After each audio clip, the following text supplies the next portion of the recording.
itinanong ko sa kanya, kailan mo ibabalik ang pera?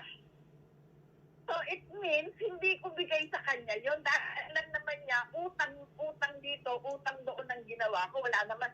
Since wala naman akong savings, wala naman akong perang ganon. Opo. Dahil ako nagpapaaral ng nursing sa Chicago. Oo nga po eh. Ginawan ko siya ng paraan. Actually, tatlo kaming mami. Ako, si Melita, kaming tatlo. Pero iba pa yung bigay iba pa yung pinadadala sa kanya ni Ed Gargar. Oh. Ed Gargar, hindi namin kasama. May sarili siyang ipinadadala kay FLM sa Pilipinas. So hindi ko naman tinatanong magkano na ipapadala mo. Walang ganon. Opo. Basta kaming tatlo naka-record. Pero nitong huli na, nahihiya na ako dun sa dalawa. Kasi alam mo naman, George, di ba, lahat naman kami, alam mo yun, ang mga trabaho lang namin tatlo, panay hourly lang kami, di ba? Opo. Hourly ako, hourly si Daken, hourly si Melita. Noon lamang, siguro, sa kagustuhan din nating mailabas siya, gumawa tayo ng paraan. Ngayon, yung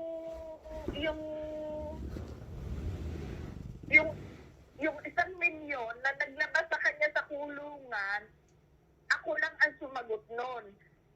Hindi ko na sinali yung dalawa kasi nahihiya na ako doon. Alam mo, nahihiya na rin ako doon sa dalawa. Dahil lalo na namatay ang pasimilita ng asawa. Oh. Hindi. Ate, ano yung Ate, yung sinasabi yung 1,000,000 na nang nakalabas na itong naglabas. Ng kailangan. Nung Yun ang kailangan para sa makalabas. Nung lumabas na siya nung December? Yes, sa akin galing yun. Oh. Hindi na ako humingi ng tulong doon sa dalawa kasi nahihiya na ako doon sa dalawa.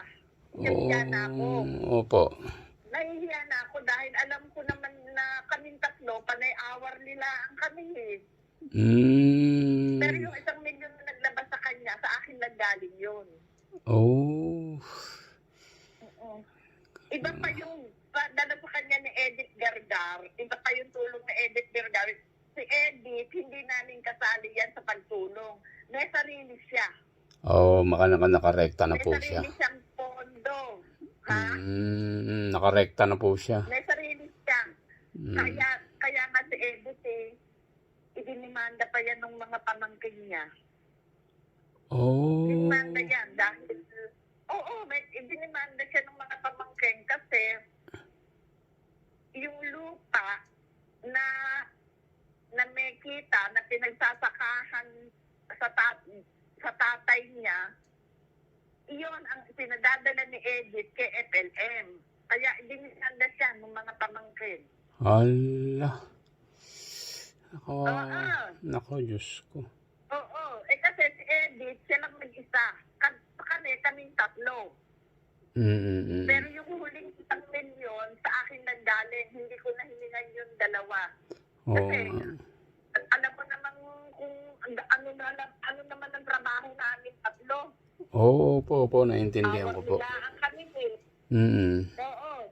Pero si Edith, ang mas nakakaawa, idinimanda yan ng mga pamangkin.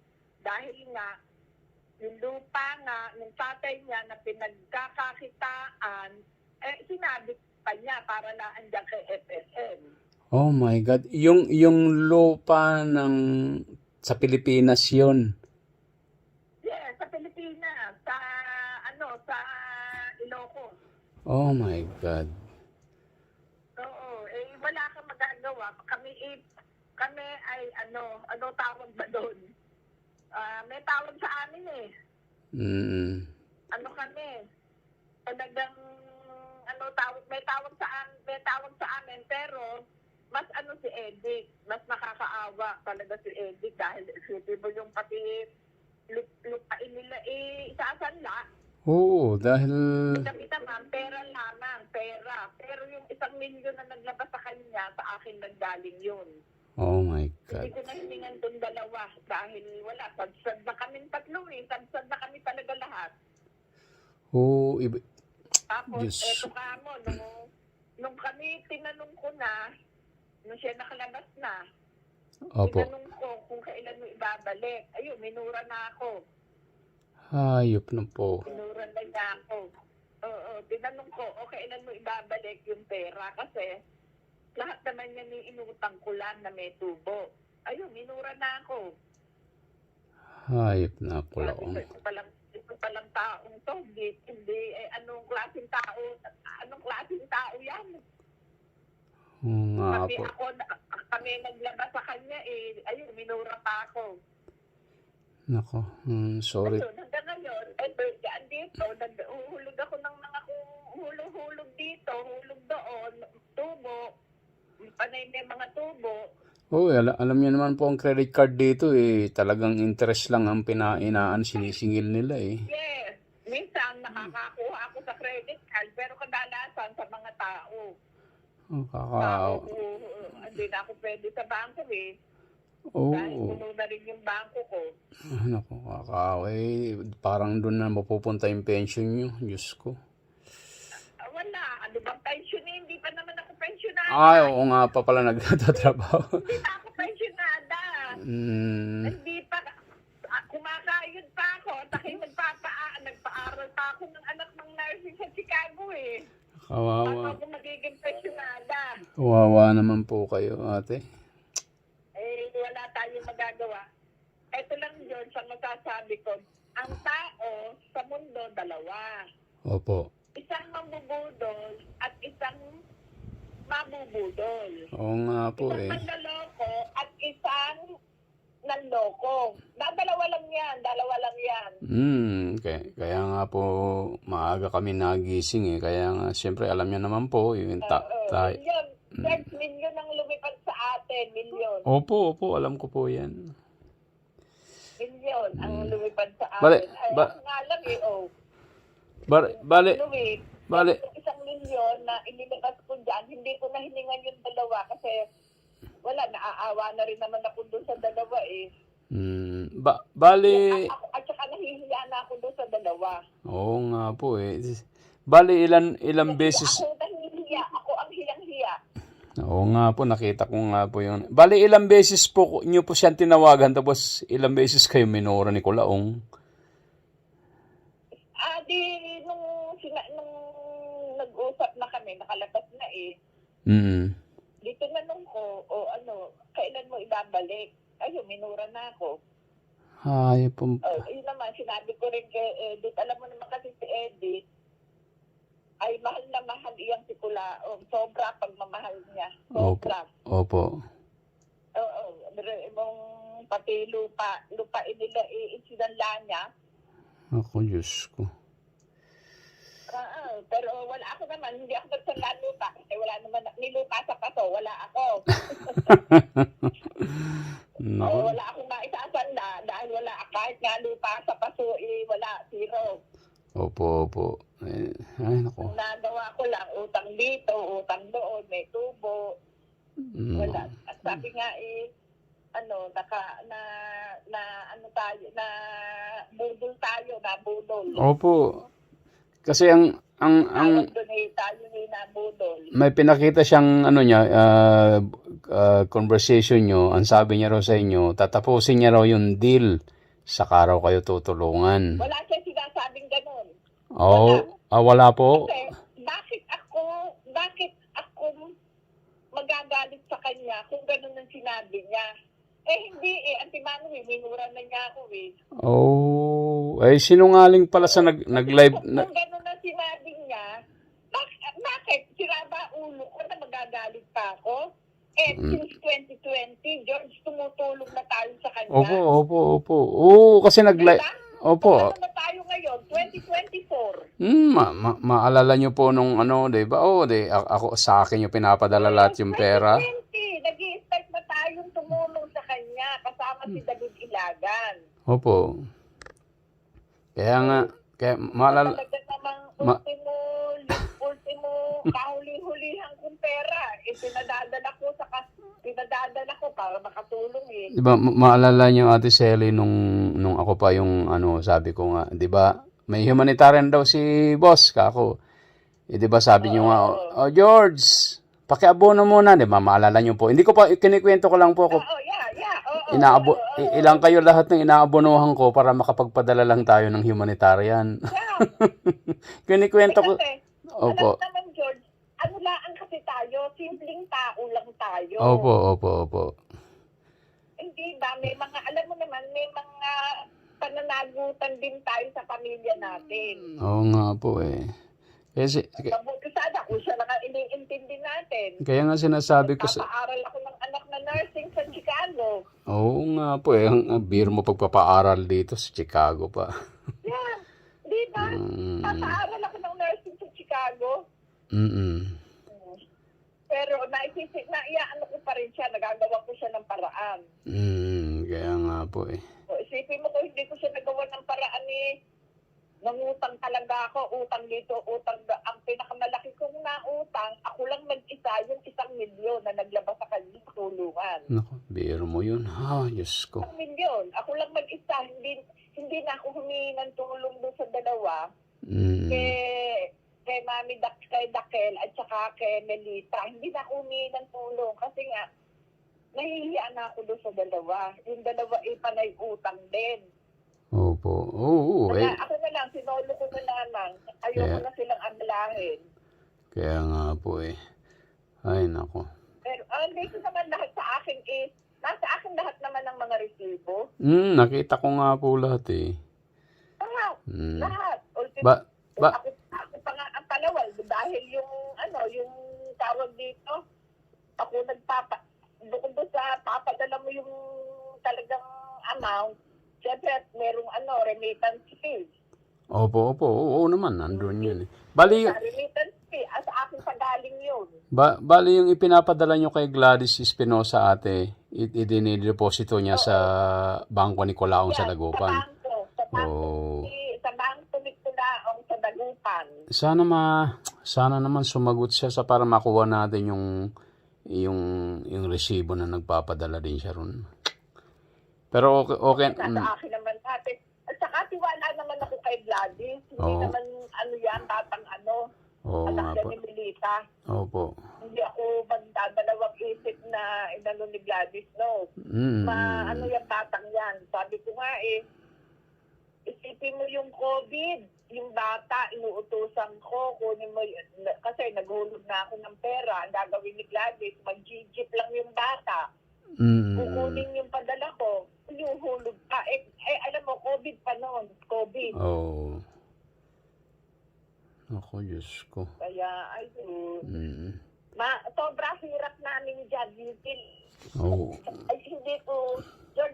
ko iaano ang credit. Lahat kaming ako, Melita, Dakel. Opo, alam ko po yan. Kami. Tapos itong anak ni Sister Melita ang aking utusan. Iba pa yung padala ni Edith Gargar. Solo ni Edith Gargar ang padala niya. Na hindi ko naman tinatanong, wala kaming tanungan, magkano din, wala.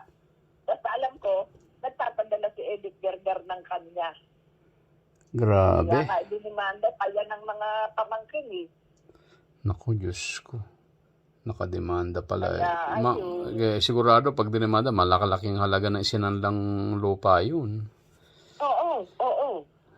Kaya nga, dinimanda ng mga pamangkin dahil nga, ginalaw ang isinanla niya, yung lupa na pinagkakakitaan.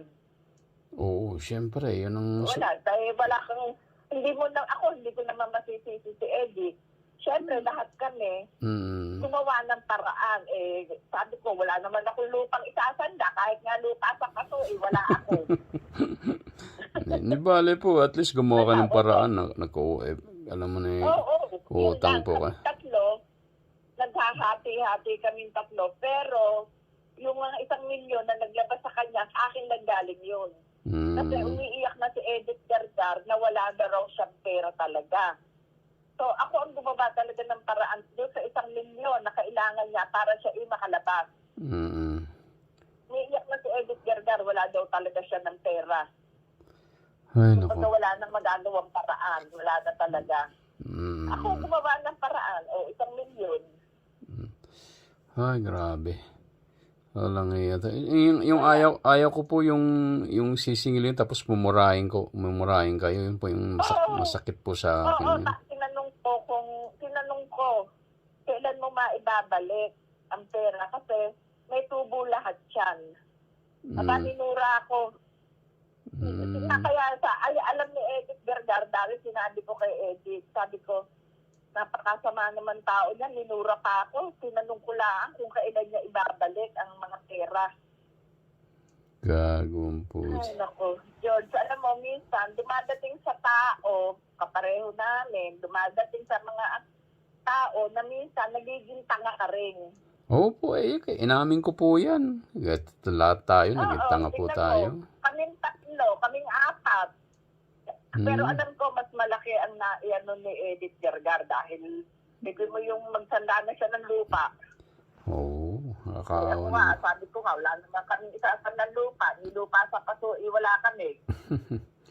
Naku, Diyos ko, kawawa naman si Ate Edith. Oo, ako nga ang George may pera. Maniwala ka, hindi ko titiisin si Edith, napakabait na tao niyan, sobra. Opo, ang bait po niyan. Napakabait na tao, si Edith. Sobra kabaita ko. Ako lang talagang maluan. Ay nako, isi-save ko si Edith. Isi-save ko siya. Dahil mahal na mahal ko yan. Mahal na mahal ko yung mga money. Pero lalo higit si Edith kasi napakabait na tao niyan. Sobra kabait niya si Edith Gargar na yan. Problema na, budol ko lang ang gusto eh. Wala. Oo. Nakuha ni Kulaong ang aming simpatsya at ang aming puso. Nakuha niya. Oo. Grabe. Oo, nakuha niya. Hindi, alam mo, George, hindi naman makakalabas siya kung hindi sa pera ko, pera namin. Oo. Hindi siya makakalabas. Wala namang ibang tumulong yan Kami lamang. May ibang tumulong ba dyan? Wala. Wala na eh. Walang tumulong sa kanya. Kami lamang. Grabe, ano? Oo, wala naman. Sino ba tumulong sa kanya? Sige nga. Ituro niya kung sino. Si Batalang ba? Natulungan siya sa pera. Budol. Tapos ay mumurahin pa ako ni Batalang. Na ako Ga- daw ano sabi ni Batalang sa akin?